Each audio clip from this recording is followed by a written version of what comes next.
парень, который переводится в элитную школу, и в итоге живет с 3 гениальными сестрами, пытаясь исполнить последнее желание своей матери.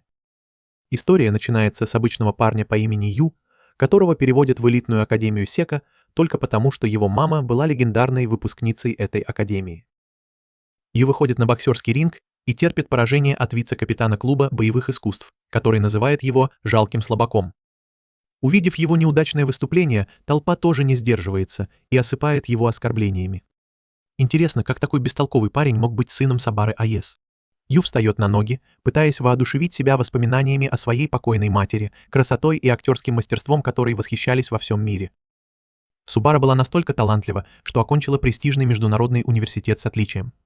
Его соперник, странным образом подбадривая его, пытается пробудить в нем что-то, утверждая, что 3 королевские особы школы ждут, чтобы увидеть его скрытую силу. Но Ю продолжает настаивать, что он никогда не занимался спортом и не проходил никакой подготовки. Но все продолжают возлагать на него свои надежды. Разозлившись, он выкрикивает очевидную правду, что он не его мать, и бросается на тренера, словно высвобождая скрытую силу. Толпа замирает в ожидании чего-то грандиозного, но Ю наносит пару слабых ударов, от которых тренер даже не вздрагивает. Тренер злится и швыряет нашего парня на пол, еще раз доказывая, что Ю — полное разочарование. Все, кто возлагал на него надежды, получают пощечину. Суровая реальность. Но для Ю это не новость, он несет этот груз с самого рождения. Затем он ухмыляется и наносит удар тренеру, говоря что-то вроде того, что чем зауряднее человек, тем больше он зацикливается на таланте, как на святом Граале. На секунду тренер замечает странную искру в глазах Ю. Знакомый взгляд, похожий на взгляд первоклассной актрисы. Он понимает, что Ю, возможно, не унаследовал талант Сабары, но нельзя отрицать, что он унаследовал ее внешность. Тренер отмахивается от этой мысли, когда Ю уходит. В этот момент к нему подбегает его помощник и напоминает, что королевские особы следят за новичком, как ястребы. Это напоминание окончательно выводит его из себя, и теперь он решает, что просто выбьет из него талант, замахнувшись для последнего удара, чтобы привести Ю в форму. Но прежде чем удар успевает попасть в цель, откуда ни возьмись, появляется рыжеволосый боец и отправляет тренера в нокаут, называя его позором боевых искусств за то, что он затеял драку с любителями. Псевдадзе называет ее капитаном. В этот момент в зал врываются синеволосая и зеленоволосая девушки, словно на концерт, и спрашивают, как сын актрисы справился с тестом. Синеволосая Кадзуки. Она настолько знаменита, что билеты на ее шоу раскупают еще до того, как они появляются в продаже. Зеленоволосая Мива, самая юная обладательница титула в Сеге, потому что, видимо, некоторые люди заглядывают в будущее еще до полового созревания. Что касается рыжеволосой девушки, которая вмешалась раньше, то это Нико из спортивной программы, чемпионка по боевым искусствам с безупречным послужным списком и соответствующим эго. Толпа сходит с ума от криков, потому что эти 3 королевы драмы — никто иные, как так называемые 3 королевские особы школы. Кадзуки выходит вперед и спрашивает, как сын Сабары справился с тестом, надеясь, что они смогут выжать из него 4-го члена королевской семьи. Но тренер отмахивается, называя парня посредственным новичком, чей талант, вероятно, отрицательный. 3 горячие девушки прямо говорят нашему парню, что в их школе ему не место. Ю достает блестящую бумагу и говорит им, что ему все равно, потому что он уже решил поступить на общеобразовательную программу. 3 девушки выглядят так, будто услышали миф, потому что никто из них даже не знал, что в их школе есть такая программа. И прежде чем парень успевает уйти с остатками достоинства, его заставляют убирать в дадзе, потому что неудачники, видимо, моют полы. К вечеру, когда капитан Нико и ее команда приходят в додзе на тренировку, они кричат так, будто увидели привидение, потому что в этот раз там действительно чисто. Видимо, обитатели мусорных баков никогда не видели додзе таким безупречно чистым. По дороге домой Ю тихо удивляется, как он мог не признать, что разочаровал их. С самого детства он жаждал похвалы, которую получала его мать. Но вскоре он понял, что хотя его мама была настоящим вундеркиндом, он был обычным неудачником. Испытывая все возможные таланты, он постепенно отдалялся от матери. В одной из ее драм она играла домохозяйку, и хотя это было слишком низко для человека ее уровня, Ю и его мама обожали это шоу. Когда у его матери обнаружили неизлечимую болезнь, они говорили о том, что их любимой частью шоу был семейный ужин в конце каждой серии. Это был первый раз за много лет, когда мать по-настоящему открылась ему. И тогда Ю наконец понял, что она всегда мечтала о такой же теплой и красивой семье, как в сериале. К сожалению, этот маленький счастливый момент длился недолго. И в конце концов она умерла, попросив сына найти себе счастливую семью. Парень собирает вещи и, надеясь наверстать упущенное, отправляется к Микадона. Владелец особняка присылает ему ключи и записку, в которой говорит, что он может приходить, когда захочет. Когда он заходит внутрь, то приходит в полный восторг от размеров дома. Он начинает гадать, кто такой этот мистер Микадона, и как только он садится распаковывать вещи, появляется Ника в боевом режиме, отчаянно пытаясь выбить из него грабителя, который, по ее мнению, проник в ее дом. Наш парень пытается объяснить, что он не тот, за кого она его принимает, но неуклюжая девушка поскальзывается и падает на пол, как в дешевой комедии. Ю пользуется этим моментом, чтобы посмеяться над ней, сказав, что даже вундеркинды иногда падают, а затем бросает ей полотенце, словно делает одолжение. В этот момент появляются Мива и Кадзуки и спрашивают, что этот парень делает в их доме, а Ника быстро отвечает, что он явно грабитель. Пока наш герой пытается понять, что здесь делают эти королевские особы, ему звонит сам Микадона. Мужчина спрашивает, нашел ли он дом, и объясняет, что его покойная мать была не только его другом, но и благодетельницей, поэтому он возвращает долг. Затем таинственный мистер добавляет, что забыл сказать ему, что у него 3 дочери, и просит парня подружиться с ними. Ю поворачивается к сестрам, вспоминая предсмертное желание матери, и думает, что теперь ему действительно придется стать семьей с 3 девушками Микадона. Для него вся эта ситуация кажется сном. Жить с 3 одаренными красотками – это как благословение небес. Однако девушки не в восторге от этой договоренности, но поскольку их отец все решает, у них нет выбора, кроме как подыграть. Тем не менее, парень берет себя в руки и снова представляется, надеясь узнать их получше. И тут он понимает кое-что ужасное. Весь особняк выглядит как свинарник, замаскированный под дом, повсюду беспорядок. Судя по всему, Кадзуки отвечала за посуду, но она придумала какое-то нелепое оправдание, что у нее нет времени. На самом деле она пыталась, но в итоге разбила всю посуду и сдалась в отчаянии. Тем временем Мива и Ника должны были заниматься стиркой и уборкой. Но судя по тому, как они выглядят и двигаются, они сами нуждаются в уборке. Получив выговор, девушки быстро переключаются и начинают дразнить нашего парня, говоря, что он едва набрал жалкие 45 баллов на тесте на профпригодность. Но Ю не позволяет ему уйти от ответа и поправляет их, говоря, что он набрал 42 балла. Пока они втроем припираются и жалуются, они оглядываются и замечают, что все вокруг сияет, как в 5-звездочном отеле. Оказывается, пока они болтали, парень уже превратился в волшебника-уборщика. На следующее утро наш парень просыпается в надежде получше узнать девушек за завтраком, ведь сегодня нет занятий. Он планирует немного отдохнуть, но эта идея быстро отпадает из-за непрекращающихся землетрясений. Оказывается, это Ника разбивает плитку голыми руками в своем личном додзе. Увидев это безумие, он идет проверить остальных. Мива играет в сёги и спорит с искусственным интеллектом. А Кадзуки выглядит так, будто у нее лаборатория по производству наркотиков. Она бросает разные вещи в блендер и делает подозрительный молочный коктейль, который может либо отравить кого-то, либо убить. Когда он спрашивает, что она делает, Кадзуки издевается над ним и говорит, что это просто их утренняя рутина. Точно так же, как таким людям, как он, нужно чистить зубы и делать другие базовые вещи. Он предлагает поужинать вместе. Старшая дочь Микадона говорит ему, что они все будут заняты репетициями и расписанием. Затем он поворачивается к Миве, чтобы пригласить ее на завтрак. Но она уже пьет сок, вероятно, подпитывая свой мозг сахаром. Чувствуя себя раздавленным, не вундеркинд в доме, полном гениев, идет на кухню, думая, что все как раньше, когда его мама готовила только для себя. Доказывая, насколько эгоистичными могут быть вундеркинды, он задается вопросом, как ему не удалось наладить отношения с собственной семьей. Но почему-то он думал, что сможет сделать это с совершенно незнакомыми людьми. Когда он садится завтракать, входит Нико. Хотя она явно хочет съесть всю аккуратно приготовленную еду, она сдерживается и говорит, что это не сбалансированный завтрак для нее. Ю начинает облизывать еду, чтобы соблазнить ее, но она громко жалуется на избыток углеводов и жиров, добавляя, что ей нужно еще как минимум 20 граммов белка, и витамин В. Ю считает смешным, что кому-то нужно считать питательные вещества перед едой. Нико объясняет, что для нее правильное питание так же важно, как и тренировки. Когда девушки собираются уходить, он вспоминает, что его мама придерживалась разных диет, в зависимости от того, какие съемки у нее были. Когда девушки в спешке выбегают за ворота, он внезапно появляется позади них и говорит, что они кое-что забыли. От этого у них по спине пробегает холодок, и они начинают в панике проверять все, споря о том, чего не хватает. Но он просто хотел пожелать им хорошего дня, и хотя они считают это ненужным, девушки краснеют по дороге на тренировку и почему-то чувствуют себя немного счастливыми. Тем временем Ю моет посуду, и в этот момент ему звонит таинственный мистер Микадона. Мужчина сообщает ему, что его не будет дома из-за работы, и он остается наедине с 3 девушками. Затем дядя просит его об одолжении, говоря, что он должен поддержать своих дочерей, потому что скоро им придется столкнуться с трудностями. По его словам, просто быть рядом с ними будет достаточно, чтобы помочь им раскрыться. Его будущий тесть подробно рассказывает о проблемах каждой из сестер. Во-первых, у Кадзуки скоро прослушивание. Нико будет бороться за первое место на национальном чемпионате по карате, а Мива должна бороться за свой титул в матче по сеге.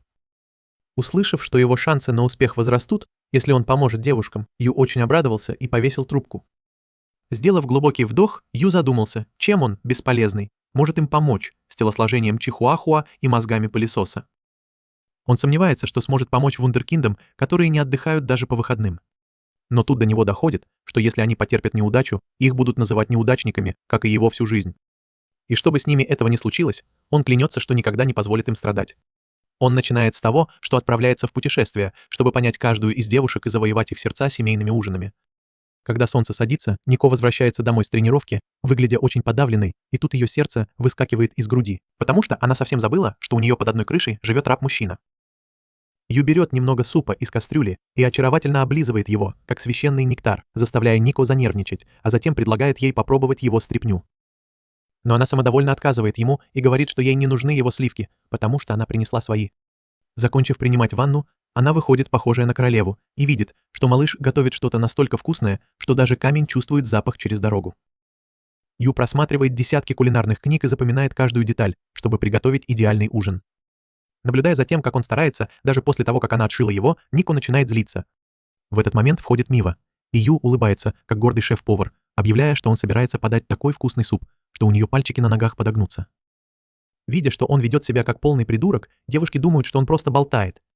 И тут Нико вспоминает старые времена, когда у сестер был личный повар, который готовил 5-звездочные блюда из первоклассных ингредиентов. Но даже 5-звездочный повар отказывался есть эту изысканную еду, потому что в ней не было питательных веществ, а она ест только то, что полезно для ее организма. Позже, той же ночью, рыжеволосая девушка сидит в своей комнате и уплетает тако, как голодный африканец, когда любопытство, наконец, берет вверх. Она пробирается на кухню, видит, что Ю там нет, и замечает на столе прекрасный ужин. Тут Ю выскакивает из-за спины, удивляет ее и рассказывает о том, что в блюдах много белка, витаминов и минералов, которых более чем достаточно, чтобы накачать мышцы. Плюс его секретный соус, чтобы все было вкусно. Пораженная статистикой, она признает поражение, и Ю падает в обморок, потому что он весь день разговаривал с диетологом, чтобы приготовить для нее идеальный ужин. Поняв, сколько усилий он приложил, Нико краснеет, как спелый помидор, и, наконец, садится, чтобы попробовать. Как только она пробует, она говорит ему передать шеф-повару комплименты. Ю тем временем начинает сомневаться, сможет ли он приручить ее едой, как он приручает кошек в Майнкрафт, но его глупое лицо явно смущает ее. Тем временем Ми уже пускает слюни при виде еды и пытается пробраться вниз, чтобы перекусить. Но Ю ловит ее на полпути и начинает засыпать ее фактами о питании, пока она не сдается и не садится за стол, как нормальный человек. Услышав, что он приготовил еду и для Мивы, Ника начинает уважать Ю еще больше. Мива замечает редкое мягкое выражение лица сестры и понимает, что она давно так не выглядела, а еще замечает, что Нико поправилась на несколько килограммов. Нико огрызается, что Мива сама не модель, но Мива просто смеется, потому что все хорошее достается ей, а остальное питает ее мозг. Пока Ю с удовольствием наблюдает за разговором сестер, входит Кадзуки и с отвращением видит, что они вместе едят за столом, как настоящая семья. Лорд Рис подкрадывается к ней и небрежно сообщает, что у него есть коричневый рис с витамином B12 для ее кожи. А еще маринад из лосося с антиоксидантами, чтобы снять стресс после долгого рабочего дня.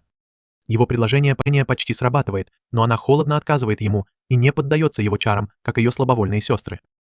Нико огрызается и защищает Ю от его внимания. Но Кадзуки ясно дает понять, что она не против семейных посиделок, просто ей не нравится есть за одним столом с простолюдинами, как обычная семья. И вот так последний кусочек самоуважения Ю исчезает в царстве теней.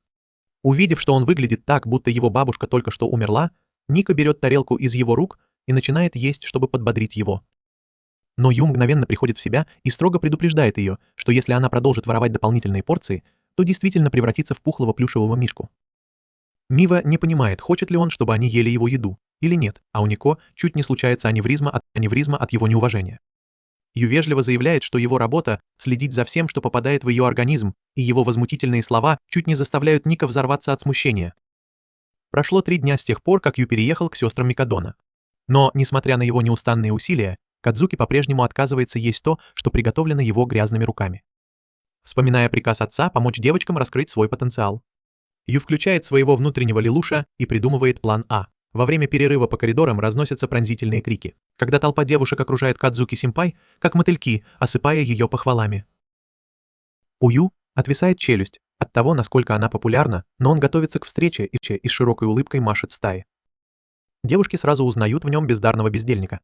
Кадзуки говорит ему, чтобы он убирался, пока не испортил ее божественную ауру своей энергии неудачника, и смотрит на него так, будто он использовал туалетную бумагу. Но Ю называет ее Амини и говорит, что не спал всю ночь, пытаясь завоевать ее расположение. И у него есть кое-что, что может дать только он. И он уверен, что ей это понравится, очевидно, имея в виду свою еду. Девушки в замешательстве, и Кодзуки кричит Ю, чтобы он перестал вводить всех в заблуждение своими мерзкими заявлениями. И клянется, что заставит его заплатить за это, когда они вернутся домой, что еще больше усугубляет ситуацию. Ее армия поклонников засыпает ее вопросами, и Ю пользуется этим, чтобы улизнуть. Позже Ю встречается с Ника, чтобы обсудить, как завоевать расположение Кадзуки, и удивляется, насколько сильно клуб карате зависит от нее. Но как только она замечает его, Кадзуки вспоминает его возмутительное заявление, сделанное накануне, и от одной мысли о том, что он снова появился, она приходит в ярость. Ее преданные поклонники тут же спрашивают, кто этот дурак, который так небрежно называет ее по имени, но один взгляд на королеву демонов заставляет их бежать. Ю быстро понимает, что если он продолжит в том же духе, то живым не уйдет. Так что Мива — его последняя надежда. В другом конце школы Мива играет в сёги на своем телефоне, когда слышит, как ее одноклассники пытаются решить задачу. Она быстро подсчитывает и прямо говорит, что у них должно быть не хватает мозгов, если они не могут решить даже такую простую задачу. Как и ожидалось, девушки быстро уходят, сохранив остатки уважения, и Ю смотрит им вслед. Он заходит в класс, но, почувствовав совершенно другое настроение Мивы в школе, сдерживает свое волнение. Ю вежливо приглашает ее пообедать с ним в столовой, но она говорит ему, чтобы он проваливал. Когда Мива понимает, что он не отступит, она выходит из класса, а он продолжает преследовать ее по школе. Он упрямо преследует ее, даже когда она настаивает, чтобы он оставил ее в покое, и прежде чем они это осознают, она весело смеется и убегает, как будто это игра в догонялки. Поиграв явно неспортивный дуэт, тяжело дышит, как собаки с астмой, и он замечает, что она похожа на Тихоню в классе. Услышав это, она признается, что ей трудно общаться с обычными старшеклассницами, потому что она из королевской семьи. Когда Ю говорит, что понимает ее, она в замешательстве смотрит на него, не понимая, как это возможно.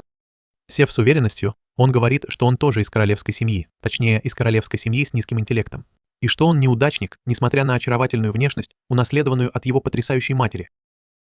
Он пытается объяснить ей, что быть другим — это не так уж плохо, и в середине своей мотивационной речи Ю забывает, о чем вообще говорил. Это очень раздражает Миву. Но, немного поиздевавшись над ним, она называет его Бокой, своим маленьким Бокой. Во время обеда Ю говорит Миве, что ищет способ завоевать расположение Кадзуки, потому что у него заканчиваются варианты. Она рассказывает ему, что когда ей было 3 года, она видела, как ее сестра была очень счастлива, когда их мама приготовила для нее особенное блюдо. Но это почти все, что она помнит. Это шокирует Ю, потому что его мозг не может вспомнить, что он делал 5 минут назад. Но с этой подсказкой он возвращается на кухню и начинает думать, какие блюда готовила для нее мама. В этот момент сзади появляется Кадзуки, похожий на зомби, и когда он задает ей вопрос, она падает с тяжелым стуком, потому что у нее очень высокая температура. Позже в своей комнате принцесса утверждает, что это не так уж важно и что она просто устала. Но Мива получает ожоги 3-й степени, просто прикоснувшись к ее лбу, и Нико пытается приложить к ней охлаждающую подушечку, пока упрямая сестра сопротивляется. Тут появляется Ю с тарелкой каши, и она так злится, что выгоняет их всех, а потом плачет в постели из-за своего слабого тела. Ю понимает, что она знает, как легко заболевает, и все равно продолжает репетировать. Он оставляет кашу у ее двери, но после того, как она во второй раз отправляет ее обратно, он врывается в комнату неблагодарного гремлина и получает от нее нагоняи. Но когда она собирается выгнать его, у нее подкашиваются ноги, и она медленно падает, а он просто стоит, готовый стать ее живой подушкой.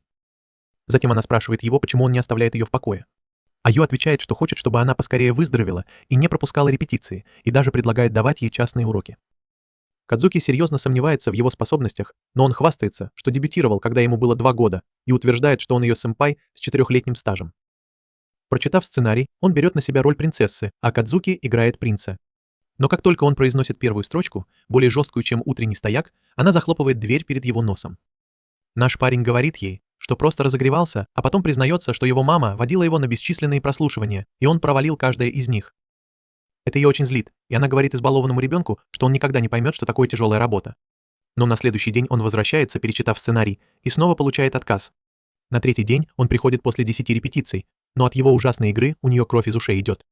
На следующий день она сердито говорит ему, чтобы он перестал ныть, и он признает поражение. А она вспоминает, как ее актерская команда возлагала большие надежды на ее безупречную игру.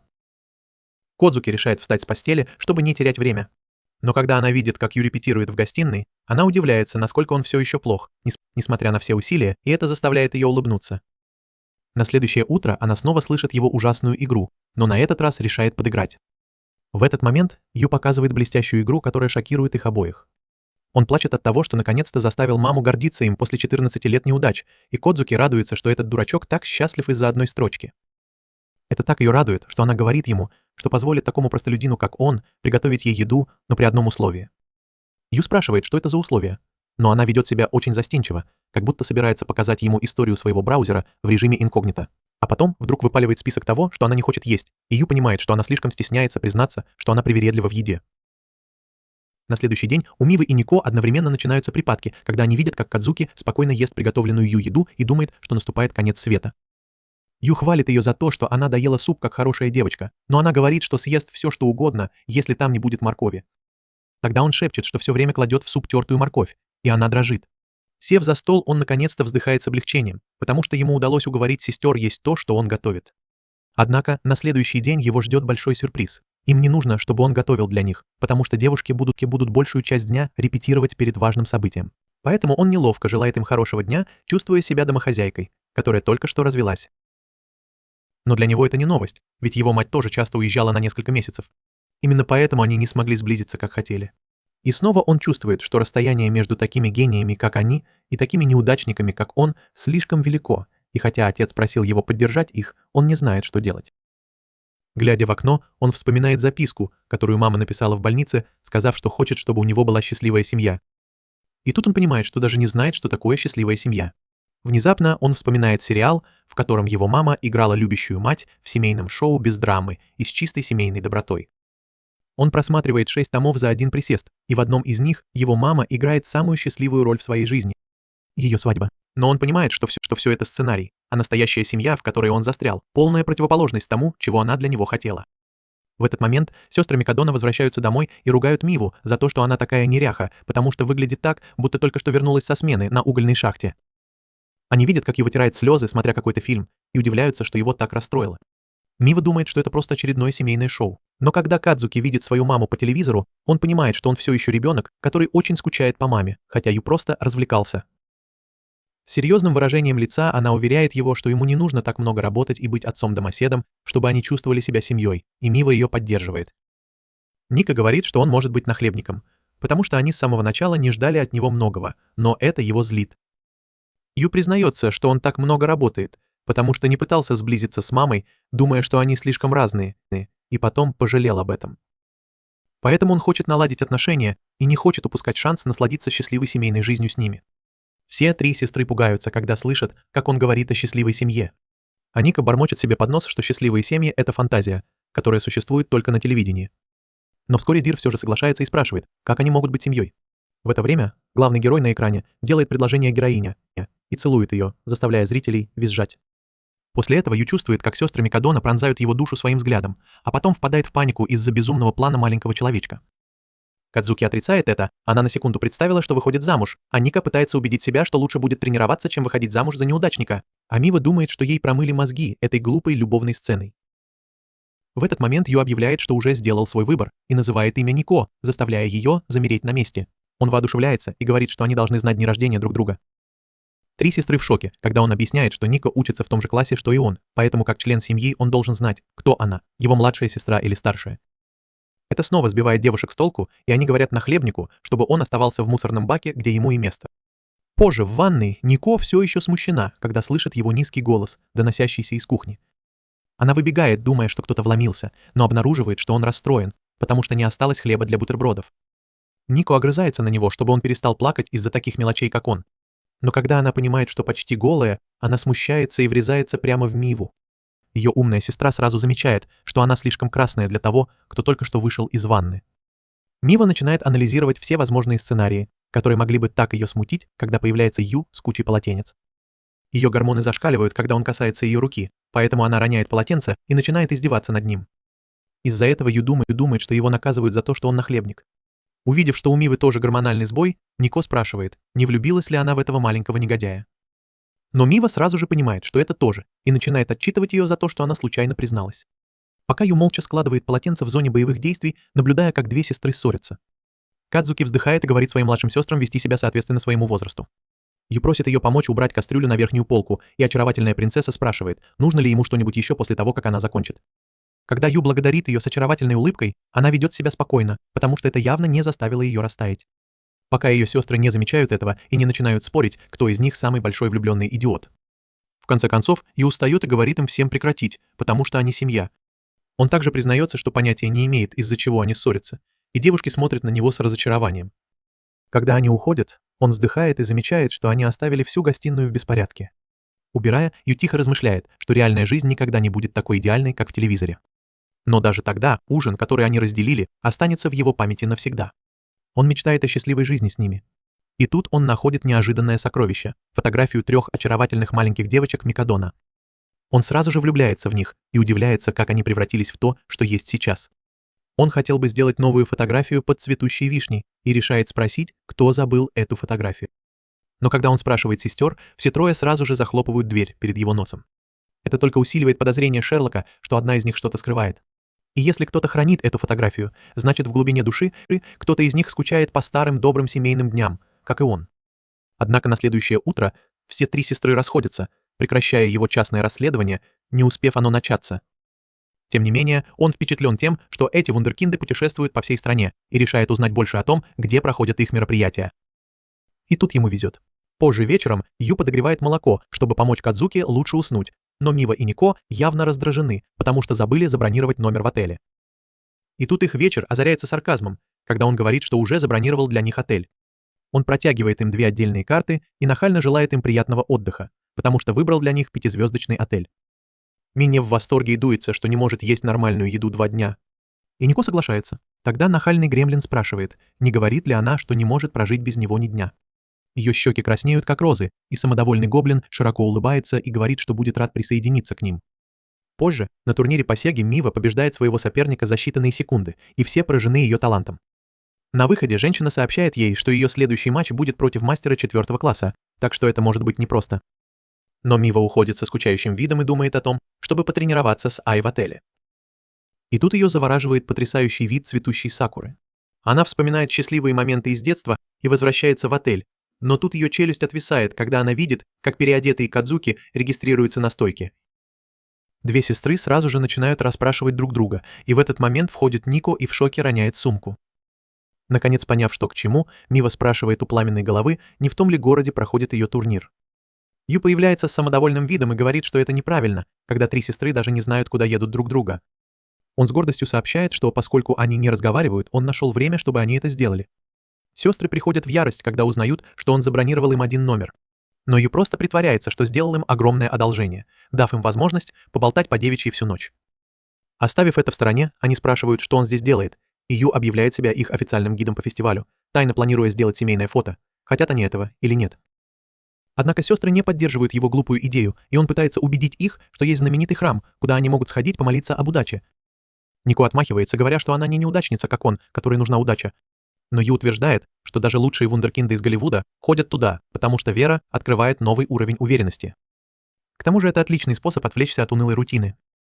В конце концов он убеждает их, упомянув свежие морепродукты, ведь это приморский город. И у девушек, особенно у Кадзуки, не остается выбора. Она говорит, что это все для ее инстаграма и предлагает сходить за покупками. Они идут в магазин кимоно, который Ю нашел заранее, и продавщицы в восторге от внезапно появившихся 3 легенд. Они выбирают кимоно в стиле зрелой женщины для Кодзуки, чтобы подчеркнуть ее грацию, а Мива выбирает кимоно с котиками, чтобы подчеркнуть ее игривый характер. Но когда Ю поворачивается к Мика, она все еще сидит с недовольным видом, и он спрашивает, не нравится ли ей кимоно, и говорит, что есть много разных стилей, но она ворчит, что все равно будет выглядеть в них некрасиво. Тогда продавщица приносит ей кимоно с острым дизайном, чтобы подчеркнуть ее красоту. Но Ника вспоминает, как однажды хотела купить себе платье, а отец не разрешил ей купить ничего женственного. Она огрызается на продавщицу, но тут появляется Ю с кимоно, который излучает женственность и говорит, что оно идеально подходит ей, потому что она самая милая девушка, которую он знает. Нико это задевает, и когда он просит ее выбрать между двумя стилями, она берет оба в примерочную, и когда выходит с завязанными волосами, все трое поражены ее чарующей красотой. После этого необычная семья отправляется на фестиваль. Мива говорит, что проголодалась, и Ю напоминает ей, чтобы она не отходила далеко. Тут толпа узнает Кадзуки, и к ней тут же устремляется толпа фанатов, желающих получить автограф. Вы надеялись, что сестры сблизятся во время этой прогулки. Но судя по тому, как все складывается, Кадзуки, похоже, переключилась в рабочий режим. Пока она смотрит, как ее сестры наслаждаются едой, Кадзуки на мгновение чувствует ностальгию, но тут же отмахивается от нее. В это же время девушка рядом, которой явно неинтересно Кадзуки, просит подругу поторопиться и пойти за ней. Но когда она отворачивается, ее сандалия ломается, и она падает вперед. Кадзуки ловит ее и впечатляет даже тех, кто не был ее фанатом. Она несет девушку на руках и помогает ей найти место, где можно присесть. Тем временем Ю с трудом пытается уследить за Кадзуки в такой толпе. После того, как Кадзуки проводит девушку в безопасное место и начинает бродить по улицам в окружении фанаток, ее внезапно толкают в кусты, и она тут же подозревает, что это похититель. Оказывается, так называемый похититель никто иной, как наш парень. Синяя голова уже готова устроить скандал, требуя объяснений. Но прежде чем она успевает начать ругаться, он спокойно затыкает ее и говорит, чтобы она ела принесенную им еду и наслаждалась фестивалем. Она, конечно, спорит и отворачивается, как обиженный котенок. Она настаивает, что он не может всегда подкупать ее едой. Но наш парень не отступает и говорит, что видел, как она поранила ногу. Не теряя времени, он осматривает ее и понимает, что это серьезная травма. Осторожно перевязывая ее, он говорит, что ей не нужно соответствовать чьим-то ожиданиям, и она может быть кем угодно. Рыжая голова заканчивает перевязывать ее ногу спокойным, уверенным движением, а она сидит и краснеет, как смущенная школьница. Тем временем Нико и Мива изо всех сил стараются насладиться днем. Но оказывается, что оранжевая голова совершенно безнадежна в фестивальных играх. Ее лицо краснеет, как вареный помидор, когда она не может поймать ни одного лосося, размахивая руками, как будто ловит рыбу с закрытыми глазами. Тут они оба замирают, увидев, что к ним подходит их старшая сестра, а рядом с ней Ю, который каким-то образом убедил ее надеть маску, чтобы она могла остаться неузнанной.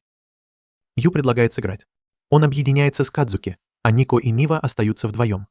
Нико тут же подкалывает сестру, говоря, что ей стоит носить эту жуткую маску с улыбкой, потому что ее обычное лицо выглядит так, будто она готова кого-то убить. Кадзуки улыбается под маской, и игра начинает.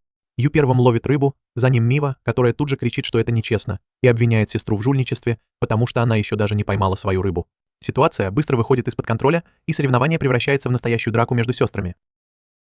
Ты отступаешь. Понимая, что это может быть редкий момент сближения, ты убегаешь посмотреть на грандиозное соревнование, которое проходит неподалеку.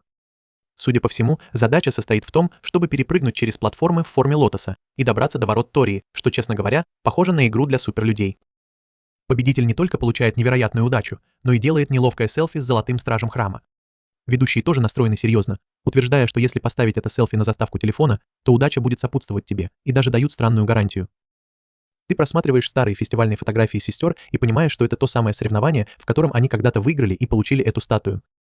Вдохновленный, ты решаешь воссоздать эту сцену, надеясь, что сможешь каким-то образом совершить невозможное и сам добраться до финиша. Прежде чем Ю успевает принять решение. Толпа уже сходит с ума. Люди спешат выиграть это проклятое селфи со статуей. Один за другим они терпят неудачу, потому что некоторые платформы в форме лотоса просто опускаются, как только кто-то на них наступает. Оказывается, нужно найти счастливый путь из листьев, чтобы добраться до ворот и не промокнуть. Это похоже на живую версию игры Fall Guys. Люди прыгают и падают, и следующей группе становится немного легче угадать, какие платформы выдержат. Чем больше они падают, тем яснее становится путь, но ведущие продолжают улыбаться, как злодеи из игрового шоу. По их словам, это настолько сложное испытание, что за последние 10 лет никому не удалось его пройти. И последними, кто это сделал, были никто иные, как 3 сестры Вундеркинда. Тут наступает очередь Ю, и он почти сразу же проваливается, как будто вселенная с самого начала была против него. Хотя правила позволяют людям попробовать еще раз, большинство из них сдаются, понимая, что не стоит тратить время на прославленную фотографию с золотой игрушкой. Но Ю упрямо продолжает прыгать в воду. Бедный парень разбивает себе лицо, но даже не думает сдаваться. Даже когда наступает ночь и начинается дождь, как будто это божественный знак, чтобы сдаться, Ю все равно отказывается признать поражение. Ведущие пытаются уговорить его сдаться, говоря, что дело не в усилиях, а в чистой удаче, и даже предлагают сделать фото, не выигрывая. Но ты думаешь о том, что сестры, скорее всего, выиграли, двигаясь вместе, как единое целое в нужный момент. И это воспоминание убеждает тебя идти до конца, несмотря ни на что. Ты продолжаешь прыгать на шаткие платформы, и на этот раз каким-то образом добираешься до ворот. Ведущие аплодируют и, наконец, приглашают тебя сделать селфи, но вместо этого рыжеволосый убегает, крича, что ему нужно сначала кое-кого найти. Когда он убегает, чтобы найти сестер Микадона, звучит объявление о том, что фестиваль заканчивается раньше из-за сильного дождя. Понимая, что он опоздал, ты падаешь на пол, чувствуя себя бесполезным. В голове звучат голоса 3 девушек, которые напоминают тебе, что ты притащил их сюда, думая, что они вернутся в отель, а ты снова останешься один. Но когда ты закрываешь глаза и открываешь их, то видишь 3 вундеркиндов, стоящих прямо перед тобой с зонтиками. Они спрашивают, почему ты не вернулся и почему ты весь мокрый и в грязи. Ю говорит, что думал, что они его бросили, но девушки отвечают, что они не такие бессердечные. Они просят его проводить их обратно в отель, называя его своим фестивальным проводником, и даже позволяют ему взять их зонтик, объясняя, что в киоске осталось только 3 зонтика, и они не смогли найти 4-й. В конце концов, 3 сестры начинают спорить, кто будет делить зонтик с Оливером. Мива выигрывает в игре камень, ножницы, бумага и оказывается в центре внимания. Вернувшись и приняв душ, девушки проверяют своего проводника и видят, что он выглядит ужасно. Они спрашивают, собирается ли он вообще не мыться, и тут рыжеволосый смущенно признается, что забыл забронировать отдельную комнату для себя. Теперь все отели поблизости переполнены, и ему негде остановиться. Неловко улыбаясь, парень говорит, что переночует в кафе. Сестры смотрят на него, понимая, что он безнадежен, и когда он собирается уйти, Кадзуки останавливает его и затаскивает в свою комнату. Они спорят о том, что было бы позором для их имени и профессии позволить котенку простудиться под дождем на улице. Нико даже замечает, что раз они уже живут вместе, то справиться с этим один раз не составит труда. Следующая проблема заключается в том, что у парня нет халата, потому что он тоже забыл его взять. Но после нескольких неловких взглядов и неловких моментов, Ю наконец находит запасной халат и спешит принять душ. Пока он моется, он кричит из-за двери, чтобы они забыли о его существовании и хорошенько выспались. В конце концов, свет гаснет, и все ложатся спать. Но теперь возникает новая проблема. У 3 вундеркиндов учащенно бьется сердце, они не могут заснуть, их лица раскраснелись, хотя у них нет температуры. Затем история немного возвращается назад, показывая, что Ю действительно удалось уговорить 3 сестер сфотографироваться со статуей. Как и ожидалось, он снова все испортил и начал дурачиться, что только рассмешило сестер. Вернувшись в настоящее, парень с энтузиазмом проверяет свою сумку и не находит старую фотографию 3 сестер. Вместо этого он находит письмо, в котором говорится, что она забрала фотографию. Он улыбается, радуясь, что фотография теперь у ее законной владелицы, и засыпает через несколько секунд. Увидев, что он так быстро заснул, 3 девушки тихо садятся, удивляясь, почему они все еще не спят. Они переглядываются и тихо начинают говорить о том, что совсем не изменились. Они спорят и смеются над старыми воспоминаниями, понимая, что хотя они и живут вместе, жизнь настолько занята, что у них почти нет времени на такие моменты. Мива поворачивается и смотрит на старую и новую фотографии вместе с сестрами, подтверждая, что именно она все это время хранила оригинал. Она смеется, думая о тебе как о милом идиоте, который прошел через все это, чтобы заставить их снова сфотографироваться вместе. 3 сестры молча благодарят парня в своих сердцах, прежде чем наконец заснуть. На следующее утро, когда они занимаются домашними делами, Ю случайно смотрит новости и удивляется, увидев заголовки, в которых хвалят 3 вундеркиндов за выдающиеся результаты. Несмотря на то, что прошлой ночью он бездельничал, на следующий день, сидя в классе, Ю фантазирует о том, как он приготовит ужин для 3 сестер, когда вернется домой. Он проводит весь день, покупая продукты, а затем направляется в особняк Микадона, когда солнце уже садится. Открыв ворота, он обнаруживает, что 3 сестры уже вернулись домой раньше, чем ожидалось. Он также замечает пару туфель, которые ему не знакомы. Войдя, он видит 3 сестер, вежливо стоящих перед мужчиной, спокойно сидящим на диване. В этот момент Ю немного напрягается, гадая, кто этот человек. Но как только он слышит его голос, то сразу понимает, что это мистер Микадона, и быстро здоровается с ним, представившись. Мистер Микадона выражает соболезнования по поводу того, что случилось с матерью Ю, но уверяет его, что не стоит беспокоиться, потому что, пока он рядом, ее талант всегда будет жить. Ю считает эти ожидания слишком высокими для такого человека, как он, и смотрит на сестер Микадона, удивляясь, почему они все такие серьезные. Затем мистер Микадона переводит разговор и холодно спрашивает у Кадзуки отчет о ее работе. Она быстро объясняет, что у нее очень плотный график, и на завтра назначено собеседование. Когда он поворачивается к Нико, она, как обычно, уверенно говорит о победах на чемпионатах и уверяет его, что не сбавит темп. Наконец, наступает очередь Мивы, и она тоже дает идеальный отчет.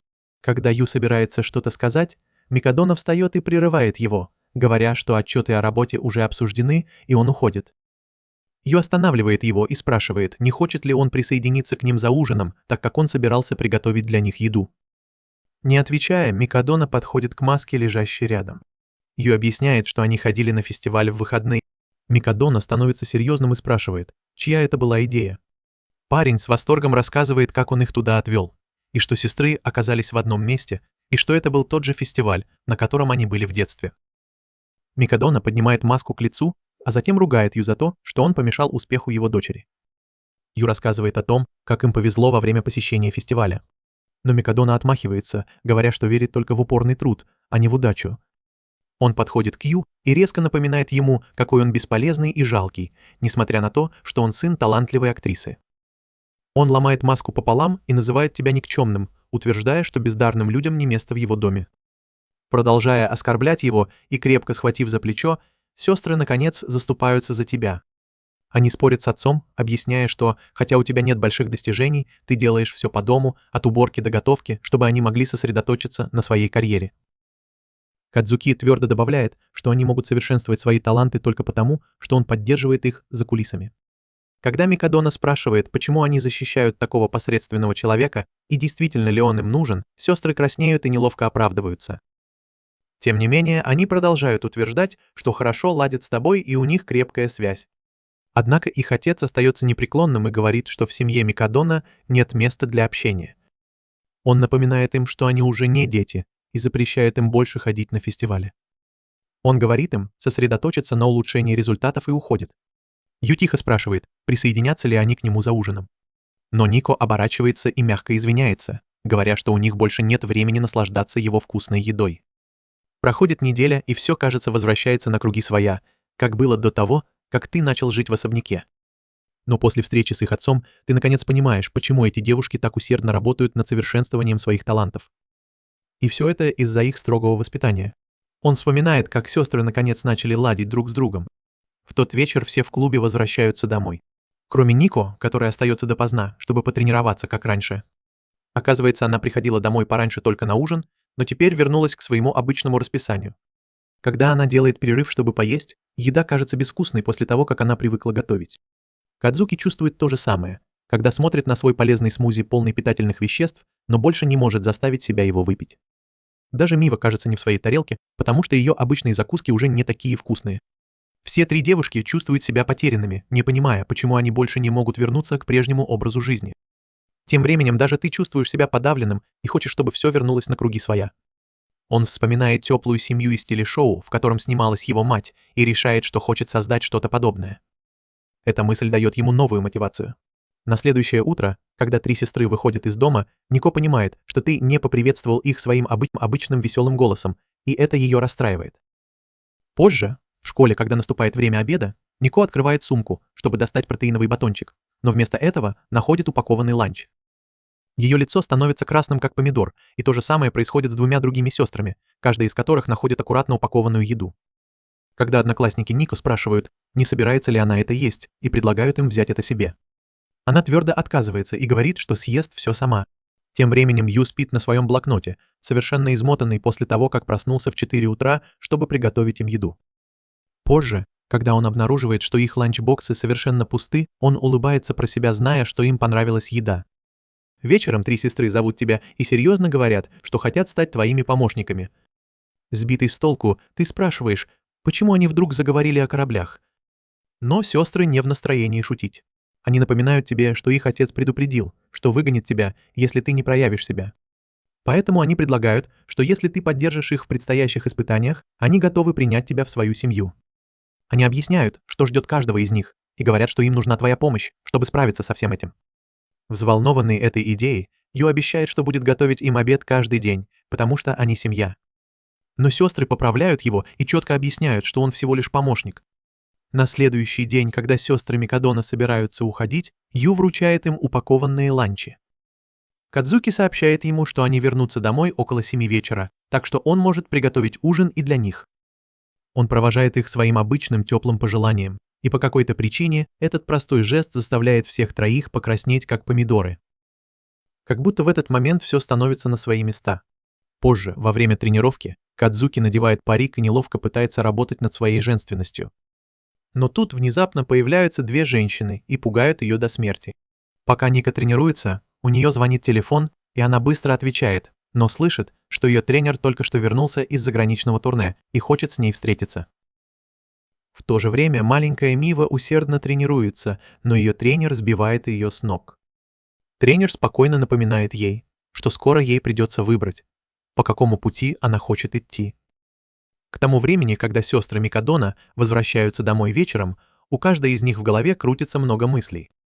Но как только они входят в дом, они видят, что ты неуклюже бегаешь по цветочному горшку. И когда они спрашивают, что ты делаешь, ты уверенно отвечаешь, что собираешься добавить в рецепт удон. И на этот раз хочешь использовать цельнозерновую муку, чтобы снизить содержание углеводов в их рационе.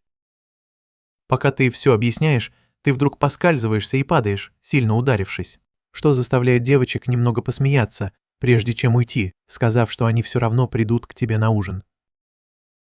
Позже, за ужином, сестры замечают, что еда сегодня немного пресная, и вспоминают, как их отец ненавидел все посредственное. Но в этот тихий момент каждая из них находит утешение в этой посредственности.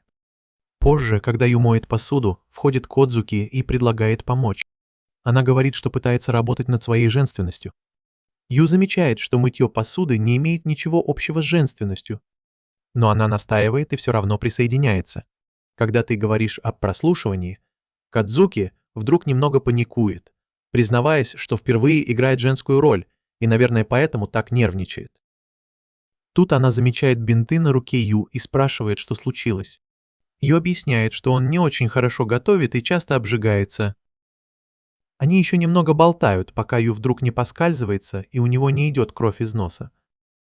Кадзуки быстро бросается на помощь, но тоже поскальзывается. Она падает прямо на него, и это выглядит почти как поцелуй. Она быстро встает, и пока Ю извиняется, она отмахивается, говоря, что это просто случайность. Позже, когда ты обрабатываешь его нос, ты не можешь не пожалеть девушку, которая буквально поцеловала парня с кровоточащим носом. Но она, кажется, совсем не переживает. И он понимает, что она, должно быть, привыкла к таким сценам на сцене. Но ему все равно жаль себя. Он знает, что его первый поцелуй был с привкусом крови. С другой стороны, когда Нико говорит, что может пойти дождь, Кадзуки включает телевизор, чтобы посмотреть прогноз погоды, но вместо этого видит сцену поцелуя. Она быстро выключает его и говорит Нико посмотреть прогноз в интернете. После этого она подходит к Миве и говорит, что ее желе выглядит аппетитно. Мива с гордостью говорит, что его приготовил для нее новенький, и добавляет, что это похоже на поцелуй с мягкими губами. Упоминание о губах снова сбивает Кодзуки с толку, и она со стуком ставит чашку на стол, а потом уходит в свою комнату и закрывает за собой дверь. Она прикасается к своим губам, все еще взволнованная. Вдруг без стука входит парень, и это сразу же вызывает у нее гнев. Ю спокойно объясняет, что пришел только для того, чтобы прояснить ситуацию, и добавляет, что уверен, что она не хотела бы тратить свой поцелуй на такого, как он. Он предлагает им обоим притвориться, что ничего не было. Когда он уходит, Кадзуки взрывается от злости, называя его придурком за такие слова. Позже, во время тренировки, она начинает думать, что ты, возможно, был прав, и забыть о случившемся было бы лучше всего, потому что ей нужно сосредоточиться на предстоящем прослушивании.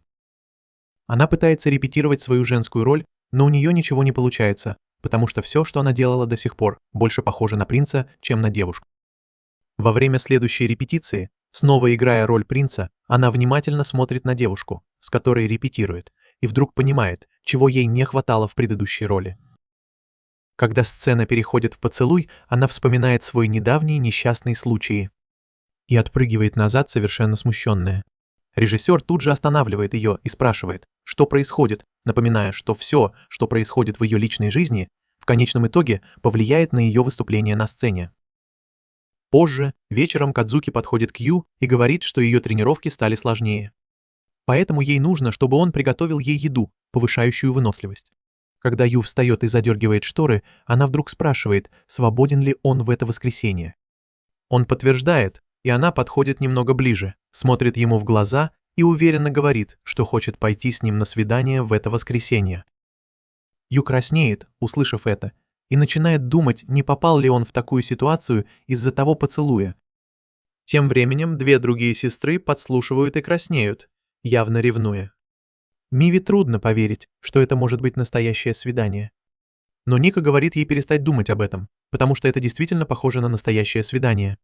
Они обе начинают сомневаться, согласен ли Ю на это, и тихо возвращаются в свои комнаты. Когда они уходят, Кадзуки протягивает Ю плакат с объявлением о прослушивании на роль героини и начинает объяснять, что всю жизнь играла только мужские роли, и теперь ей очень трудно вести себя как настоящая героиня. Она также рассказывает, что ее учитель однажды сказал ей, что ее личная жизнь в конечном итоге повлияет на ее выступление. Ю быстро понимает, что она имеет в виду, и догадывается, что Кадзуки хочет, чтобы они пошли на притворное свидание, чтобы она могла лучше понять, как вести себя как девушка. Он с радостью соглашается и с улыбкой говорит ей, что она может на него рассчитывать. Кадзуки просит его не говорить об этом двум другим и строго предупреждает, чтобы у него не было никаких неправильных мыслей. Ю говорит ей не волноваться и добавляет, что если она действительно хочет, чтобы этот план сработал, свидание должно выглядеть по-настоящему. Поэтому он обещает устроить ей лучшее свидание, на которое способен. В субботу утром, пока Ю занят уборкой, к нему подходит Нико и как бы невзначай спрашивает, есть ли у него планы на воскресенье. Ю лжет ей, и она тут же приходит в ярость. Она ревнует, думая, что это может быть что-то очень серьезное, и поэтому Ю пытается это скрыть. Даже Мива, кажется, не может избавиться от подозрений. В тот день, когда они с Ника вернулись в свои комнаты, Мива тихонько прокралась обратно и подслушала последнюю часть разговора Ю, где он сказал Кодзуки, что устроит ей потрясающее свидание. Вечером за ужином атмосфера была странной и напряженной. Ю незаметно подмигивает Кодзуки, надеясь показать, что он полностью готов к завтрашнему дню. Однако этот момент замечают две другие девушки, которые внезапно начинают излучать мощную ауру. Это пугает Ю до чертиков, и он задается вопросом, готовятся ли они к какому-то грандиозному событию или матчу, который их всех так взволновал. Сцена меняется, и уже пора идти на свидание, и Ю ждет, когда придет Кодзуки. Тем временем Мива и Ника прячутся за ближайшими кустами, не в силах сосредоточиться на своих делах. Они даже надели дурацкие маски, чтобы их не заметили. Они смотрят на парня с завистью и злятся, что он такой веселый. В этот момент появляется Кадзуки в совершенно женственном наряде, и у Ю замирает сердце. Она спрашивает, не опоздала ли она, и звучит слишком по-мальчишески, но тут же бьет себя по лицу, понимая это, и пытается снова, уже более нежным девичьим голосом. На этот раз она называет его Ю, а не новичком, и это так его радует, что он просит ее продолжать называть его, так даже после их маленького свидания. Они идут в аквариум, не подозревая, что ревнивые сестры тайно следят за ними. Наблюдая издалека, сестры злятся, что Кадзуки так потрясающе выглядит в женском наряде. Спускаясь по лестнице, Кадзуки снова ошибается и инстинктивно протягивает Ю руку, как джентльмен. Через несколько шагов Ю понимает и просит ее повторить. На этот раз правильно. Когда они садятся смотреть водное шоу, Кадзуки не может перестать думать, достаточно ли мило она себя ведет. Она тихо спрашивает себя, что вообще мужчины находят милым. Затем, когда в первых рядах раздается всплеск, она закрывает Ю руками, снова играя роль принцессы. Ю вздыхает и мягко говорит ей, что она снова ошиблась. Чтобы еще больше смутить ее, толпа аплодирует и говорит Ю, как ему повезло с такой милой девушкой. Но Кадзуки совсем не чувствует себя милой, и их идеальное свидание начинает разваливаться. Они продолжают все портить. Например, не знают, кто должен нести сумки с покупками, и у Кадзуки болят ноги от модных женских босоножек, к которым она не привыкла. Две девушки, все еще наблюдающие из тени, находят эту сцену невыносимой и не могут усидеть на месте. Позже, когда Ю уходит в туалет, Кадзуки видит свое отражение в зеркале и думает о том, как плохо она себя вела весь день. Она вспоминает, как Ю был рад пригласить ее на свидание, и начинает думать, не жалеет ли он об этом. В этот момент к ней подходит агент из шоу-бизнеса, показывает свою визитку и спрашивает, есть ли у нее минутка поговорить. Кадзуки вежливо отказывается, говоря, что ей это не интересно, но мужчина не отстает, и она чувствует себя неловко, оглядываясь по сторонам и думая, куда же делся Ю, когда он был ей так нужен. Когда агент внезапно хватает ее за руку и пытается увести, Ю появляется из ниоткуда и резко отталкивает его, спрашивая, в чем дело. Агент усмехается и спрашивает, не младший ли он брат Кадзуки, но Ю пытается вести себя по-взрослому и настаивает, что они на свидании и Кадзуки уже знает, где она хочет быть.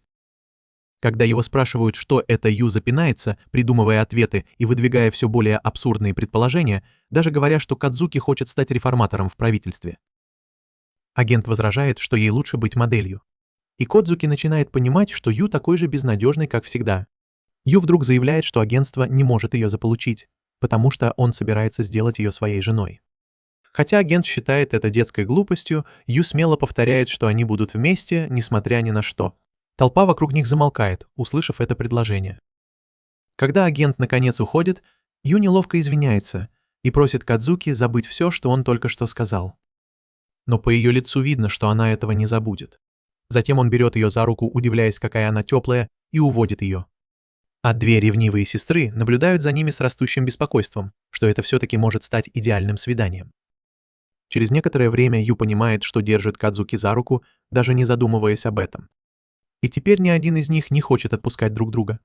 Люди вокруг находят эту сцену довольно милой, хотя бедного Ю все еще принимают за младшего брата Кадзуки. Чтобы казаться более романтичным, Ю берет ее за руку, как на свидании, и Кадзуки начинает потеть, пытаясь понять, как должна реагировать девушка в такой момент. Но она держит голову высоко, убежденная, что это наконец сработает, и молча надеется, что Ю продолжит в том же духе. В конце концов они добираются до кинотеатра, и когда Кадзуки предлагает посмотреть романтический фильм, Ю удивляет ее, говоря, что у него все уже спланировано, и они будут смотреть фильм под названием «Любовь в апреле». Это название сразу же вызывает у Кодзуки воспоминания о ее старшем товарище по труппе, который ушел из мужских ролей и стал играть женские. Этот фильм стал первым полноценным выступлением ее старшего товарища в роли героини, и Кадзуки всегда избегала его смотреть. Боясь, что это может показать, как прошел переход, Ю весело говорит ей, что в фильме снимается бывший актер труппы, и что он надеется, что она узнает из него что-то полезное. К сожалению, когда фильм заканчивается и они выходят из кинотеатра, реакция окружающих далека от доброжелательной. Все жалуются на то, какая ужасная главная героиня и что она совсем не милая. Услышав эти замечания, Кодзуки вдруг вспоминает пугающие слова своего отца о том, что настоящий вундеркинд должен уметь с достоинством и успехом играть любые роли, и тяжесть этих ожиданий начинает ее сильно беспокоить. Тем временем Ю начинает понимать, как сильно он все испортил. Особенно после того, как старший товарищ Кадзуки так разочаровал ее в фильме. Вероятно, из-за этого женские роли кажутся ей еще более пугающими, и он мысленно ругает себя за то, что был таким беспечным. Даже две сестры-шпионки, все еще следящие за парой издалека, видят, что настроение испортилось. Они задаются вопросом, сможет ли Ю спасти то, что осталось от свидания. Позже Ю ведет Кадзуки к их последней остановке, колесу обозрения, и настаивает, чтобы она пошла с ним, несмотря на ее колебания. Удивительно, но сестры немного впечатлены тем, как он пытается ее подбодрить, думая, что он справляется лучше, чем ожидалось. В этот момент они слышат, как двое парней спорят, что любой парень, который делает предложение на вершине колеса обозрения, всегда завоевывает любовь. Все три девушки краснеют, и прежде чем Кадзуки успевает обдумать эту мысль, Ю мягко затаскивает ее в кабинку. Внутри кабинки Кадзуки размышляет о том, что Ю, возможно, переборщил, и вспоминает, как сильно она отличается от других девушек своего возраста. Из-за своего высокого роста она рано начала работать моделью, и ее взяли в труппу, когда ей было всего 6 лет. Поначалу ей нравилась эта работа, но со временем это стало чередой достижений, которых от нее ждали. В конце концов, неудача перестала быть вариантом. И давление усилилось, когда ее отец настоял, чтобы она сыграла женскую роль. Она представляет, как терпит неудачу, и приходит к выводу, что рядом с неудачником никого нет, убеждая себя, что, возможно, лучше вообще отказаться от прослушивания, чем рисковать позором. В этот момент ее взгляд переключается на Ю, который буквально дрожит от страха высоты, особенно когда под ним стеклянный пол с видом на море. Когда она спрашивает, почему он выбрал именно это колесо обозрения, Ю кричит, что это должно быть идеальное свидание, и Кадзуки вдруг вспоминает, что те парни говорили о предложении на вершине. Прежде чем она успевает собраться с мыслями, Ю неуклюже встает, нервно называет ее своей героиней и в самый ответственный момент по ошибке называет ее своей героиней навсегда. Кадзуки просит его молча сесть и смотреть, как он дрожит и спотыкается в очередной раз. Кадзуки мягко улыбается, снова видя, как он умудряется все испортить, даже когда у него была идеальная возможность. Затем парень осторожно поднимает тему ценности и неудачи. Сидя рядом с ней, он начинает прокручивать самые неловкие моменты их свидания. И Кодзуки спрашивает, не пытается ли он специально унизить себя. Но когда он показывает ей каждую фотографию, она молча наблюдает, понимая, что во всех этих неловких сценах действительно отразились ее эмоции. Ю говорит ей, что она, возможно, действительно хорошо выражает эмоции, и это заставляет ее покраснеть. Хотя она быстро отмахивается от этого, как от оправдания своей некомпетентности. Он улыбается и желает ей удачи на предстоящем прослушивании. И хотя она ухмыляется в ответ, когда они выходят из кабинки колеса обозрения, почти сияя, девушки-шпионки начинают беспокоиться о том, что именно там произошло. По дороге домой Кадзуки благодарит Ю за свидание, признаваясь, что до сих пор она всегда играла так, как от нее ожидали другие. Но теперь впервые она чувствует себя свободной и может играть так, как ей хочется. Зная, что, возможно, найдутся люди, которым понравятся ее недостатки, Ю берет ее за руку и говорит, чтобы она запомнила этот день. Но Кодзуки отдергивает руку, твердо заявляя, что она не рассчитывает на него, чтобы пройти прослушивание. Через несколько шагов она внезапно оборачивается, и как раз в тот момент, когда сестры-шпионки начинают паниковать из-за возможного поцелуя. Кадзуки наклоняется к Ю и тихо шепчет, что их поцелуй был ее первым, и она не может притворяться, что этого не было. Ю снова начинает извиняться, а сестры в кустах сходят с ума, отчаянно пытаясь понять, что она только что сказала. Затем Кадзуки спокойно снимает парик и объявляет, что свидание официально окончено, объясняя, что ей нужно вернуться в театр на репетицию. Позже, когда Ю возвращается домой, чтобы приготовить ужин, две сестры, которые весь день тайно наблюдали за ним, приветствуют его так, что он заметно краснеет. Девушки обмениваются понимающими взглядами, понимая, что хотя Ю провел весь день, поддерживая Кадзуки, он все равно должен поддерживать и их тоже. И они не позволят ему об этом забыть. На следующий день, когда сестры Микадона и Ю вместе идут на экзамен, Ю замечает, что даже Кадзуки выглядит довольно расслабленным, за исключением Мивы, вундеркинда. Кадзуки отвечает, что ей не нравится зубрить в последнюю минуту перед экзаменами, хотя Неко, похоже, именно этим и занимается. Когда Мива насмехается над Нико из-за ее плохих оценок, Нико неубедительно оправдывается, что тратит всю свою энергию на мышцы. Затем Ю предлагает помочь вундеркинду с учебой, и они оказываются неловко близко друг к другу, потому что учатся в одном классе, что заставляет всех трех сестер покраснеть. Пока Ю объясняет Нико значение слова, его внезапно отталкивает вор, который хватает дамскую сумочку и убегает. Ю пытается догнать его и буквально умоляет остановиться. Но его мучительно медленный темп только забавляет вора. В этот момент перед ним появляется Нико и наносит удар ногой. Однако вор, похоже, в юности занимался боевыми искусствами и с легкостью отражает ее удары и даже пытается контратаковать.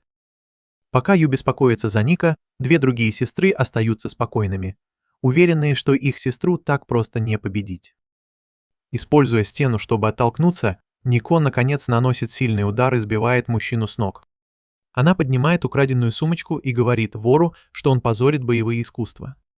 Тем временем вокруг нее собирается толпа, и некоторые люди начинают узнавать в ней чемпионку по боевым искусствам. Нико возвращает сумочку хозяйке.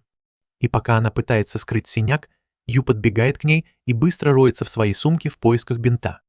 Сестра Микадона настаивает, что это всего лишь небольшая царапина. Но Ю говорит, что даже царапины могут быть болезненными. И пока он осторожно обрабатывает ее рану, девушка краснеет. В этот момент вор встает на ноги и пытается убежать. Но его внезапно прижимает к стене парень по имени Хаета Тацуми из старшей школы Иваяма.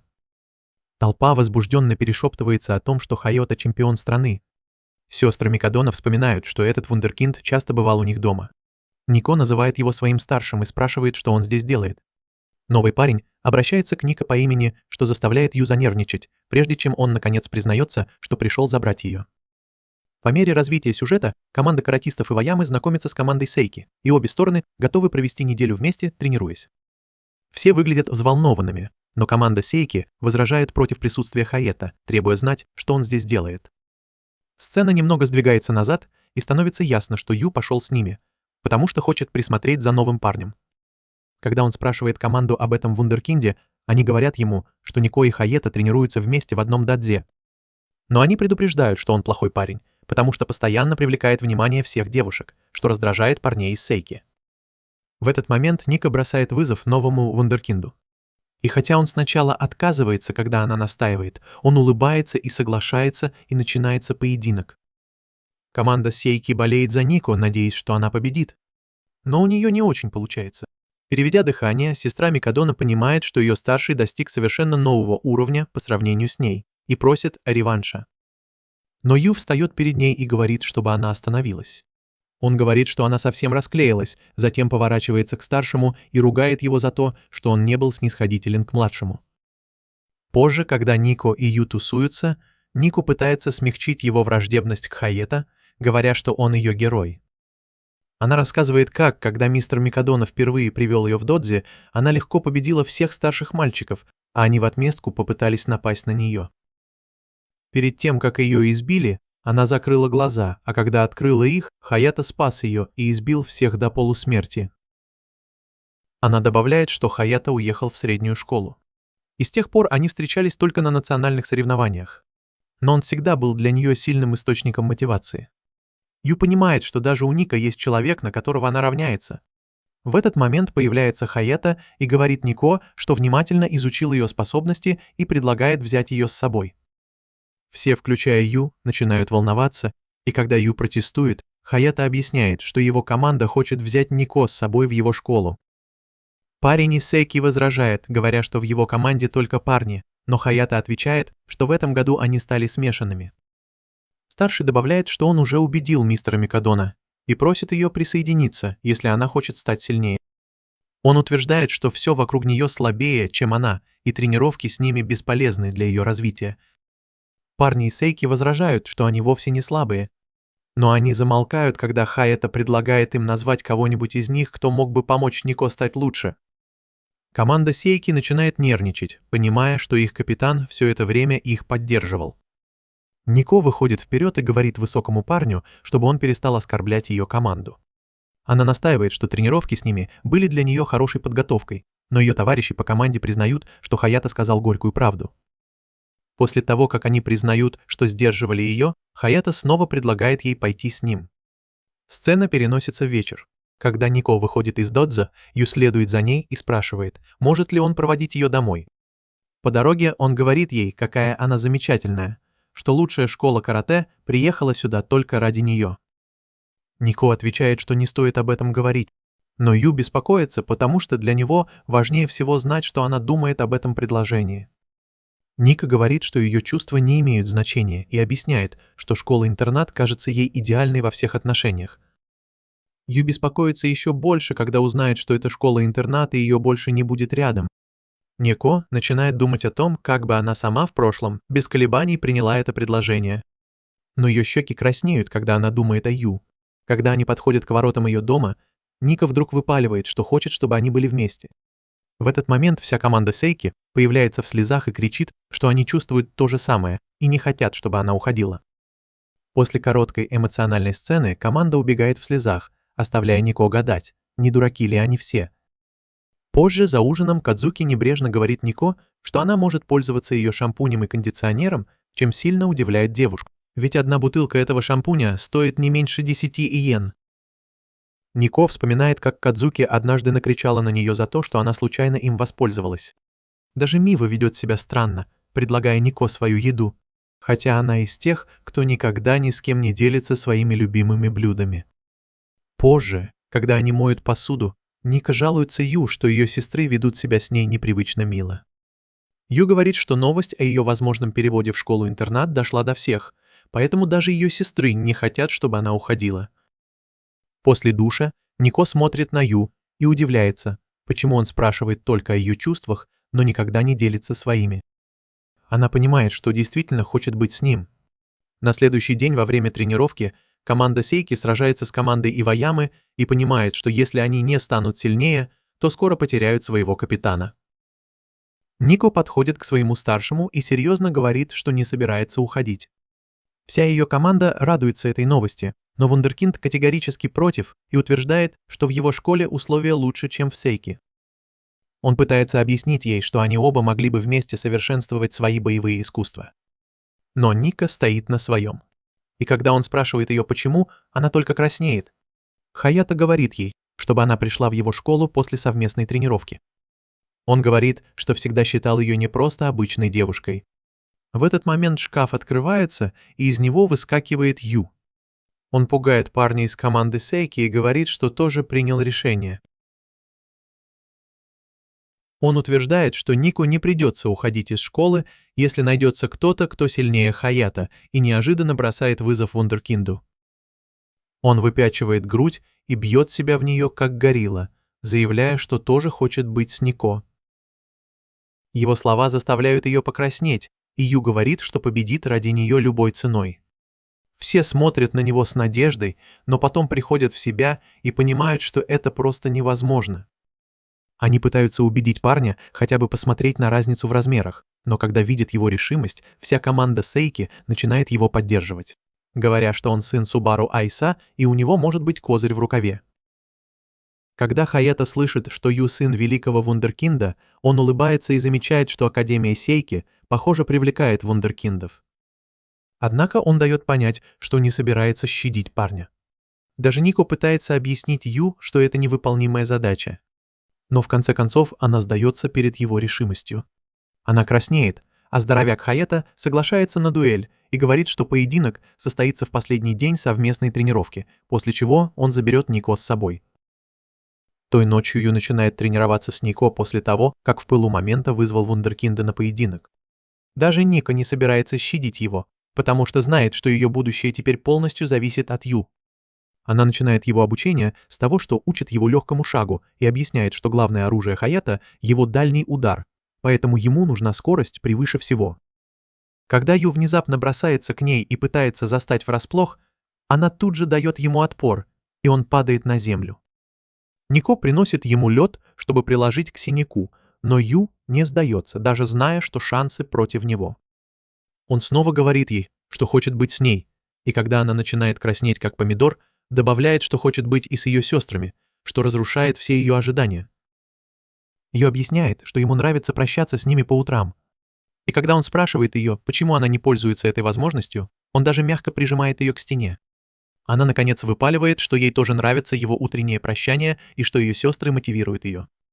Она говорит ему, что не собирается повторяться, и тут дверь случайно открывается, и оказывается, что две другие сестры подслушивали. Казуки говорит, что готова помочь Ю подготовиться к предстоящему сложному поединку, а Мива тоже говорит, что поддержит его, чем сможет. Это заставляет Ю счастливо улыбнуться, и он благодарит их обеих за решимость отвоевать Нико у вундеркинда Хаятта. Позже, в тот же день, Нико помогает Ю тренироваться и говорит ему не отставать в отжиманиях. Но он садится и говорит ей, что у него все под контролем. И мы узнаем, что в своем письме с вызовом Хаята он сказал, что ему запрещено использовать доминирующую руку и ногу, что только разозлило его, но Нико признает, что это немного повысит их шансы. На следующий день, когда Ю входит в дом с Нико, он обнаруживает, что остальные две сестры Микадона уже ждут их, одетые в очень милые фартуки. Нико удивляется и спрашивает, что это значит. И сестры объясняют, что просто хотели поддержать парня. Ю ценит их усилия, но подшучивает над ними, вспоминая, как плохо они справлялись с домашними делами, когда он только приехал сюда. Две сестры тут же мрачнеют, и Казуки добавляет, что ужин займет немного больше времени, чем обычно. Затем Нико спрашивает сестер, почему они так рады готовить для них. Но они проявляют еще больше энтузиазм, гадая, понравится ли Ю еда, когда он ее попробует. Однако даже после того, как они приложили все усилия, у них все равно ничего не получается, и Ю в конце концов предлагает научить их готовить. Он говорит, что не хочет, чтобы их усилия пропали даром, и даже заставляет Нико сказать это самой, прежде чем объяснить, что она тоже с нетерпением ждет возможности попробовать их еду. С этими словами Ю начинает учить их. Сначала он обращается к Казуки, которая занята варкой капусты, и говорит ей, что лучше всего запомнить рецепт, чтобы не ошибиться. Затем он поворачивается к Миве и начинает учить ее чистить овощи. Глядя на вундеркиндов, они все делают даже то, что у них хуже получается. Ю убеждает себя, что тоже не может позволить себе сдаться. Когда блюдо наконец готово, Нико смущается, понимая, что это ее любимое блюдо, и осознает, что сестры действительно старались приготовить его для нее. Хотя их первая попытка оказалась настолько неудачной, что еду было не узнать. Казуки говорит Нико, чтобы она попробовала, пока не остыла, и она откусывает кусочек, находя его на удивление вкусным. Но когда Ю пытается поднять ложку, чтобы поесть, она выскальзывает из его руки, и его рука начинает сильно дрожать. Смутившись, Ю извиняется и объясняет, что просто слишком много тренировался. И в этот момент Мива предлагает ему свою ложку, чтобы покормить его, оставив двух других сестер в полном шоке. Ю говорит Миве, что еда очень вкусная, и она краснеет, а Казуки тоже не собирается отставать и осторожно дует на кусочек, чтобы охладить его, а затем сама кормит Ю. Когда Ю благодарит ее, Казуки и Мива понимают, как приятно быть теми, кто кормит. Ведь обычно это они получают что-то. Нико удивляется, потому что никогда раньше не видела, чтобы ее сестры так себя вели. Тем временем они продолжают кормить Ю, как будто он какой-то принц. Позже, когда Ю заканчивает тренировку, Нико благодарит его, а Казуки приносит ему полотенце, а Мива приносит свежие ломтики хлеба с медом, чтобы он мог отдохнуть. Нико немного раздражает, что сестры продолжают так с ним обращаться. Нико подходит к парню и просит его закончить на сегодня, потому что уже поздно. Но парень не унывает и говорит, что еще может продолжать. На следующий день, за 2 дня до главного поединка, Хайота идет по коридору, вспоминая, каким энергичным был Нико раньше. Для него сила всегда была всем. Но когда у него наконец появился шанс, она отказалась и не пошла с ним. В этот момент Нико подходит к нему и приветствует простым кивком. Ее сэмпай говорит ей, что ее дух ослаб и что вместо того, чтобы принимать собственные решения, она полагается на этого неудачника. Называя это жалким, он говорит ей, что она не такая слабая. Затем Хаята уходит, заявляя, что через 2 дня он победит сына Сабары, а потом заберет ее в свою школу, чтобы привести в форму. В тот день, когда Ника учит Ю, она замечает, что его удары становятся сильнее, но ее мысли возвращаются к тому, что сказал Хаята о том, что она полагается на других. Она извиняется перед Ю за то, что втянула его в свои проблемы, признавая, что это она должна быть сильнее. Ее мысли крутятся вокруг Хаетта, ее отца и команды, которые ждут от нее всегда быть сильной. Она чувствует, что все видят в ней человека, на которого можно положиться, и хотя она действительно хочет быть сильнее. В глубине души она знает, что это не все, на что она способна. Она вспоминает, как испугалась, когда дралась с большим парнем, и как ее соблазняли девичьи штучки. И теперь она слышит голоса людей и даже мистера Микадона, которые говорят ей, что ей не нужно быть женственной. Вот почему она стала слишком нерешительной, чтобы выбирать между женственностью и силой. И она всегда заставляла себя верить, что настоящая Ника Микадона не женственная. Когда она снова извиняется перед Ю за то, что втянула его в свои проблемы, он говорит ей, что это он бросил вызов Тацуми. Но также говорит, что она ведет себя гораздо более странно, чем думает, и это сильно ее задевает. Ю объясняет, что когда он впервые встретил ее, то подумал, что она чудовище, но проведя с ней время, понял, что это не так, потому что она оказалась управляемой и даже интересовалась красотой, модой и цветами. Ника приходит в ярость и кричит на него, что она никогда не просила его шпионить за ней, но Ю извиняется и говорит, что она просто была слишком сильной. И видеть ее такой было для него в новинку. Когда она смущается и отворачивается, Ю говорит ей, что никогда не считал это странным. Он объясняет, что в человеке нет ничего плохого или хорошего, и что ее сила и уязвимость — это настоящая Нико.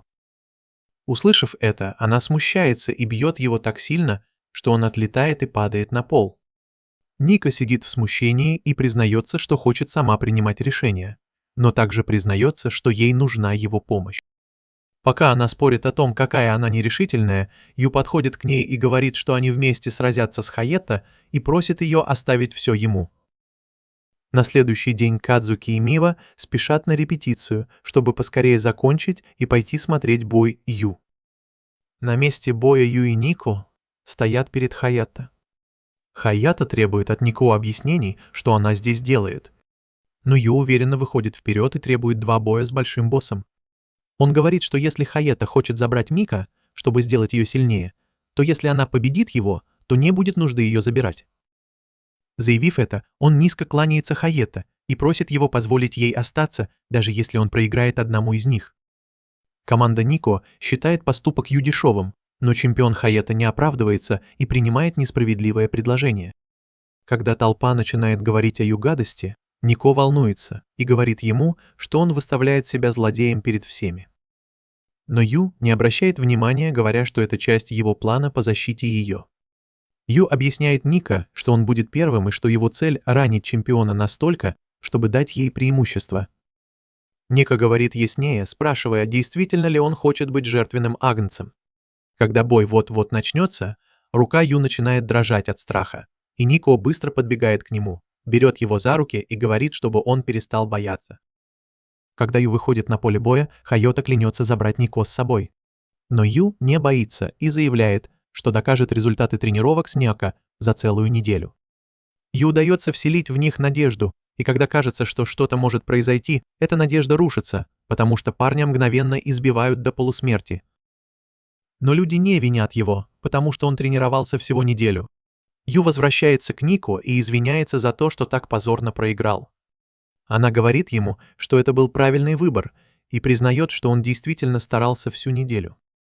С этими словами Нико выходит на поле боя и чувствует прилив решимости, когда Ю говорит ей, чтобы она старалась изо всех сил.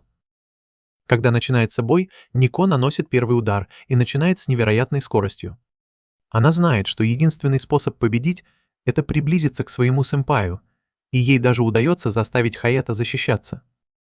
Ее товарищи по команде радостно кричат, а седой парень называет ее грозой Сеги. Нико начинает волноваться, потому что не понимает, почему ее сэмпай только защищается. Ей кажется, что он кричит, что уже предугадывает каждое ее движение. В этот момент Хаята улыбается и наносит ей сильный удар в живот. Наблюдая за ее боем, Хаята думает о стиле Нико. Он знает, какая она быстрая, и что ее стиль карате – идеальный пример того, как нужно драться. Но проблема в том, что Нико никогда не отступает от правил, что делает ее слишком предсказуемой. Нико пытается нанести удар ногой, но промахивается, и Хаята тут же зарабатывает еще одно очко, нанося второй удар в живот, и ей остается всего одно очко до поражения. Потеряв уверенность, Нико слышит, как Хаята говорит ей, что с нее хватит позора, и просит ее пойти с ним. Когда она уже готова признать поражение и отказаться от своей мечты, Ю кричит ей, и ему даже удается создать команду поддержки, убеждая группу Сека, что ей важно победить. Удивленная этим, Мика сначала спорит, но потом понимает, что этот парень всегда был таким странным, и даже смеется, думая об этом. Она наконец-то набирается сил, вспоминая, как Ю говорил ей, что иногда можно быть уязвимой. Найдя себя настоящую, она чувствует прилив уверенности, и даже Хаята замечает, что в ней что-то изменилось. Когда Нико снова нападает на него, ее движения становятся непредсказуемыми, и ей удается нанести удар ногой с хитрым финтом. Затем она делает ложный выпад, внезапно подпрыгивает и наносит удар с разворота, а затем переходит к другому нестандартному приему. Даже команда Сико выглядит удивленной, потому что они никогда раньше не видели, чтобы Нико использовала хитрые приемы в бою. Ю наблюдает, как она улыбается во время боя, сравняв счет с Хаята. В этот момент приходят ее сестры, беспокоясь о том, чем все закончится. И когда они вмешиваются, Хаята понимает, что это уже не та Нико. Но Нико уверяет его, что это ее сторона, тоже она. С этими словами она наносит последний удар ногой и окончательно побеждает его. Команда Сека радуется ее замечательной победе, а Нико поворачивается к тебе с румянцем на лице. Ты подбегаешь к ней с полотенцем, чтобы вытереть слезы, и она кладет голову тебе на плечо, тихо спрашивая, можно ли ей плакать после победы. Вечером, когда Хаята собирается уходить, Нико извиняется, что не пошла с ним, хотя он пытался завербовать ее для ее же блага. Хаята вздыхает, но улыбается и говорит, что теперь все кончено. Нико говорит, что не могла поверить, как быстро ты проиграл, и спрашивает, что было бы, если бы Хаята сражался с ним один. Хаята признается, что парень действительно смог его ранить, и показывает след на правой ноге в качестве доказательства. Он объясняет, что Ю все время целился в это место, из-за чего он не смог увернуться от ее последнего удара и проиграл. Перед уходом он говорит Нико, что единственная причина, по которой ты не хотел, чтобы она уходила, это то, что он действительно заботится о ней. Нико краснеет, придумывая случайные оправдания. Затем Хаята признается, что хотя он хотел подтолкнуть ее к тому, чтобы она стала сильнее, у него были и личные причины, и, наконец, признается, что она ему нравится. Нико не отступает и просто говорит ему, что он ей тоже очень нравится. Увидев это, Хаята падает на колени, понимая, что она его совсем не поняла, и твердо говорит ей, что у него есть к ней чувства. Нико паникует и спрашивает, давно ли он это чувствует, и он признается, что она ему нравится всегда. Он говорит ей, что хочет быть с ней, и спрашивает, что она думает. Но когда она не может ответить, он говорит, что ей не нужно отвечать, и хвалит ее за то, как сильно она выросла, прежде чем уйти. Когда он уходит, Нико понимает, что, возможно, у нее есть чувство к тебе, и краснеет, быстро отмахиваясь от этой мысли, говоря себе, что это не в ее стиле думать о таких вещах. Но как бы она ни старалась, она продолжает думать о нем и вспоминает, как он сказал ей, что все ее стороны делают ее такой, какая она есть, и что нет правильного или неправильного. Несмотря на то, что ее бой закончился, ее сердце продолжает биться быстрее. В ту ночь, когда Нико идет домой, она злится, что ее братья и сестры и Ю оставили ее одну сразу после боя. Но когда Нико заходит в дом, он украшен в честь нее, и Ю тепло приветствует ее. Они устроили небольшую вечеринку, и Ю спрашивает, может ли она немного подождать, потому что ужин займет некоторое время. Нико замечает, что его руки перевязаны, и говорит ему, чтобы он дал им отдохнуть и зажить. Но Ю настаивает, что с ним все в порядке, и поскольку он мало что сделал в бою, он хотя бы хочет приготовить для нее ужин. Мива помогает Кадзуки накрыть на стол, а Нико кладет руку на плечо Ю, напоминая ему, что это он сказал, что даже небольшие царапины болят. Она спрашивает, хочет ли он чего-нибудь для себя, и говорит, что он всю неделю усердно работал ради нее, так что она могла бы сделать для него хоть что-то. Она говорит ему назвать что угодно, и она это сделает. Ю, как озорной злодей, спрашивает, может ли это быть что угодно, и требует, чтобы она была с ним целый день. Нико возражает, настаивая на том, что у нее есть границы. В то время как две другие сестры беспокоятся о том, насколько близки могут стать Нико и Ю, и отказываются оставлять их одних. Кадзуки быстро придумывает идею, говоря, что он тоже может попросить ее об одолжении, и Мива присоединяется к нему. Ю все еще играет злодея, утверждая, что мог бы заполучить всех троих, прежде чем сделать свое лучшее детское лицо и попросить их пойти с ним в парк развлечений. У трех девушек смешанные чувства, они задаются вопросом, ведет ли Ю себя как ребенок или как девушка, и Ника спрашивает, действительно ли это все, чего он хочет. Ю радостно объясняет, что он всегда мечтал пойти в парк развлечений всей семьей. Девушки беспокоятся, что все могут принять это за свидание, ведь они все подростки, но тут у Ника звонит телефон, и ей звонит их отец. Ю выхватывает телефон и говорит дяде, что даже вундеркиндам нужно день или два, чтобы расслабиться. Он утверждает, что если их все время заставляют быть идеальными, то велика вероятность, что они перегорят, когда это действительно будет важно. Он призывает его быть смелым и дать своим девочкам значимый перерыв, напоминая ему о последнем случае, когда он разозлился, и настаивает, что на этот раз перерыв действительно пойдет им на пользу. Мистер Микадона холодно говорит Ю, чтобы он отдал телефон Нико, и бедный мальчик тут же превращается в испуганного котенка. Затем он говорит дочери, что недавно слышал о ее победе над Хаета, лучшим каратистом страны, и признается, что никогда не думал, что она сможет победить даже в неофициальном матче. Он добавляет, что когда-то думал, что ей стоит пойти в школу Хаята, но теперь понимает, что в этом нет необходимости.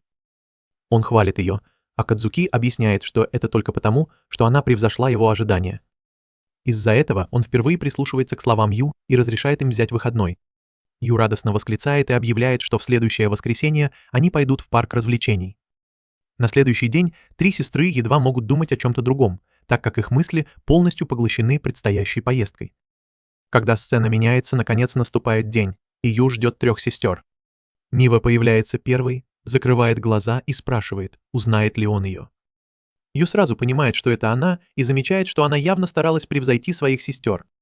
Он говорит ей, что повседневный образ ей идет, и она улыбается. Когда приходит Кадзуки, она так сильно замаскирована, что даже Мива не может ее узнать. Ю признается, что ему нравится ее новый образ, и Кадзуки краснеет. В этот момент появляется третья сестра, еще более сногсшибательная, чем когда-либо, и все смотрят на нее, а Кадзуки дразнит ее, спрашивая, зачем она так сильно накрасилась. Пока сестры припираются, Ю поворачивается к Ника и говорит, что она выглядит потрясающе, заставляя ее покраснеть, когда она признается, что давно купила эту одежду, но всегда держала ее в шкафу. Поскольку они все уже здесь, Ю настаивает, чтобы они немедленно пошли внутрь. Три сестры смотрят на него, каждая молча придумывая, как заставить мальчика потерять голову. Когда они входят, они оказываются в доме с привидениями, и Ю и Кадзуки, кажется, хотят зайти внутрь. Ю утверждает, что поскольку это совместная работа с самым страшным фильмом ужасов, это должно быть захватывающее приключение. Тем временем Мива и Нико быстро понимают, что Кодзуки, должно быть, пытается заставить ее обратить внимание на Ю, как и они. Кадзуки оглядывается на них, решив первой завоевать его внимание. Она клянется показать, насколько хорошо она справилась с ролью героини, планируя вести себя так, будто ей страшно, и опираться на него, как какой-нибудь драматический персонаж. Однако, как только они заходят внутрь, Кадзуки тут же забывает о своем плане, и как только люди начинают ее пугать, она начинает комментировать игру актеров. Совершенно забыв, что она пришла сюда не для того, чтобы критиковать. Она пытается выдавить из себя слезы и приседает, готовясь подойти к тебе. Но когда она оглядывается, его нигде нет. В конце концов, когда она наконец замечает его, мальчик сидит, совершенно оцепеневший и напуганный происходящим вокруг. Она пытается успокоить его, говоря, что все это выдумка, и ему не стоит бояться. Но Ю тут же придумывает какое-то оправдание, что он упал из-за темноты, и просит ее быть осторожнее. В этот момент из стены внезапно высовываются руки, и он тут же пугается, оставляя Кадзуки играть роль утешительницы, которую она изначально хотела, чтобы играл ты. Тем временем две другие сестры с тревогой ждут снаружи, опасаясь, что Кадзуки будет цепляться за него при любой возможности. Но когда они наконец возвращаются, они видят, что тебя несет на спине Кадзуки, и вместо того, чтобы покраснеть, Кадзуки бледнее призрака. Ты извиняешься перед Кодзуки за то, что выглядел как идиот, но признаешься, что рад, что он пошел с ней. Сказав, что прижавшись к ее спине, он успокоился, Кадзуки с горечью проигрывает битву, краснее первой, а Мива ухмыляется, понимая, что ее сестра самая слабая из них, и начинает придумывать, как ей в следующий раз завоевать сердце Аю. Некоторое время спустя, когда они добираются до американских горок, Ю спрашивает Миву, хочет ли она прокатиться, и она быстро соглашается, хотя и признается, что не очень любит страшные аттракционы, и просит его сесть рядом с ней. Кадзуки возражает, что она тоже хотела прокатиться, но боится, что у нее слетит парик, а Нико тоже отказывается. Когда Мива садится с тобой на американские горки, она тихо смеется, понимая, что соврала, что боится, и на самом деле очень любит быстрые аттракционы. Тем временем тебе не очень комфортно сидеть рядом с ней. Мива фантазирует, ведет себя как беспомощная девушка и заставляет тебя ее обнять, а когда аттракцион заканчивается, она притворяется, что у нее кружится голова. И спрашивает, не могли бы они посидеть на скамейке, но его снова нигде нет. Когда она оглядывается, то видит, что он лежит на скамейке и подбегает к нему. Спрашивает, почему он просто лежит. Ты признаешься, что всегда боялся американских горок и пошел на этот аттракцион только потому, что хотел прокатиться с ней. Это заставляет Миву покраснеть, и она кладет ему на колени подушку, краснея как помидор и окончательно проигрывая битву. Затем Ника, похоже, решает свести парня с ума, катая его на кофейных чашках. Она утверждает, что ей нравятся аттракционы, где можно самому контролировать скорость и выглядеть круто.